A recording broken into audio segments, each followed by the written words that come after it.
வினோத் ஒவ்வொரு நாளும் காலையில 4 மணிக்கே எழும்பிடுவான். அலாரத்தை ஆஃப் பண்ணிட்டு வேகமா எழும்புவான். எழும்பும் போதே அன்றைய நாளுக்கான வேலைகளை அவனுடைய மனம் யோசிக்கும். செய்ய வேண்டிய வேலைகள், கடமைகள், பொறுப்புகள், காலக்கெடு எல்லாத்தையும் அமைதியா கையாளுவான். அவனுக்கு எதையுமே யாரும் ஞாபகப்படுத்த வேண்டிய அவசியமே இல்லை. மக்கள் எல்லாரும் அவனை ஒழுக்கமானவன், நம்பகமானவன்னு நினைச்சாங்க.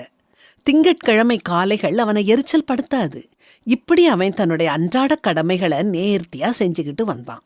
ஆனா அந்த திங்கட்கிழமை காலை எல்லாத்தையும் புரட்டி போட்டுட்டுது. காலையில 4 மணிக்கு அலாம் அடிச்சது. ஆனா வினோத்தால எழும்ப முடியல. மேற்கூரைய பார்த்துக்கிட்டு அப்படியே படுத்திருந்தான். உடல் கனத்துச்சு, மனசு தொய்வா இருந்துச்சு. எழும்பி ட்ரெஸ் பண்ணி ஆஃபீஸ் வரைக்கும் டிரைவ் பண்ணிட்டு போய் மீட்டிங்ஸ்ல உட்காரத பற்றி நினைக்கவே மலைப்பா இருந்துச்சு. காய்ச்சல் இல்ல, பலவீனம் இல்ல, உடல்ல எந்த பாகமும் வலிக்கல. ஆனாலும் அவனால எழும்ப முடியல. வினோத் தனக்குள்ளேயே, வினோத் வா எழும்பு, உன்னால முடியும்னு சொல்லி தன்னைத்தானே உற்சாகப்படுத்தினான். ஆனா அந்த காலை நேரம் அவனால முடியல. இப்படி நம்ம எல்லாருக்குமே நடக்கும். ஆனா இத பற்றி நாம அதிகம் பேசுறதில்ல. சில நாட்கள் கடினமா இருக்கும். நம்மால வேலை செய்ய முடியாது. ஏன்னு வார்த்தையால விவரிச்சு சொல்ல முடியாது. இத சோம்பேறித்தனம்னு சொல்ல முடியாது. ஒழுக்கமின்மைன்னு சொல்ல முடியாது.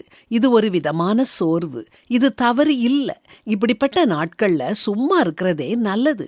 சும்மா உட்காருங்க, மூச்சு விடுங்க, அது போதும். அந்த நாள்ல நீங்க எதையும் சாதிக்க வேண்டாம். உங்க பலத்தை நீங்க அன்னைக்கு நிரூபிக்க வேண்டாம். உங்ககிட்ட நீங்க மென்மையா கருணையோட இருங்க, அது போதும். அந்த நாள் உங்க வெற்றியை நிர்ணயிக்கும் நாள் இல்ல. அமைதியோட இருங்க.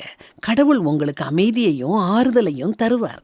கடவுள் ஒருபோதும் சோர்வடைஞ்சவங்களை அவசரப்படுத்துறதில்ல.